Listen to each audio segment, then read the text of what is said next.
Hi, good evening. Welcome to another episode of PR Cricket Chat. இன்னைக்கு நம்ம பேச போறது Chennai Super Kings and Delhi கேபிட்டல்ஸோட preview. Chennai Super Kings 2 match ஆடிருக்காங்க, 2 போட்டியும் ஜெயிச்சாச்சு.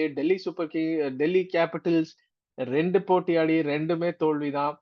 ரொம்ப அன்செட்டில்டா இருக்குங்க டெல்லியோட லைன் அப். பிருத்வி ஷா உட்காத்தி வச்சு ரிக்கி புயின் யாரையோ ஆடினாங்க. அண்ட் ஜேசன் ஃப்ரேசர் மெகாக்குன்னு ஒரு ட்ரெமெண்டஸ் ஹிட்டர் ஆஸ்திரேலியால இருந்து, அவருக்கு சான்ஸ் கிடையாது. பேட்டிங் வந்து லென்த்தி கிடையாது. Polling is weak. ஆக்ஷன்ல என்னதான் பண்ணாங்க டெல்லின்னு புரியல.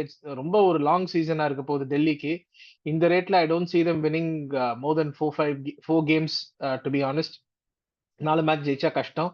அண்ட் ஒரு red hot Super Kings team ஆடுறதுன்னா அவ்வளவு ஈஸி கிடையாது.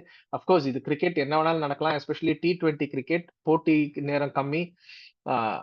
ஒரு strong side and week side ஆடினா கூட வீக் சைடு வின் பண்ண சான்ஸ் இருக்கு. ஆனா ரொம்ப ரொம்ப நான் ஆச்சரியப்படுவேன் சென்னை சூப்பர் கிங்ஸ் இந்த மேட்சை தோத்தா. வைசாக்ல ஆடுறாங்க, ஏன்னா டெல்லி ஃபெரோஷா கோட்லா கிரவுண்ட் வந்து அந்த WPL-க்கு அப்புறம் ரெடி ஆகல. ஸோ வைசாக்ல ஆடுறாங்க. Vizag traditionally IPL high scoring ground தான். ஸோ என்னை பொறுத்த வரைக்கும் Chennai Super Kings resounding favourites இந்த போட்டியில. Fantasy picks fantasy picks Ruturaj Gaikwad, Rachin Ravindra, Pathirana, Shivam Dube. Delhi ஒரு பிளேயர் எடுத்தாகணும், அதனால நான் மிச்சல் மார்ஷுக்கு போறேன். இது எல்லாமே சூப்பர் கிங்ஸ் கொடுக்க வேணாம். Rachin Ravindra, Ruturaj Gaikwad, Shivam Dube, Pathirana and Mitchell Marsh.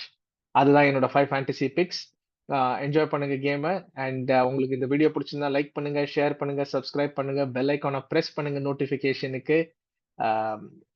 Summer of cricket is here. 1 week ஆயிடுச்சு, ஐபிஎல் சூடு பிடிக்க ஆரம்பிச்சிருக்கு. ஸோ let us make this a vibrant channel. Thank you for all your support. Thank you.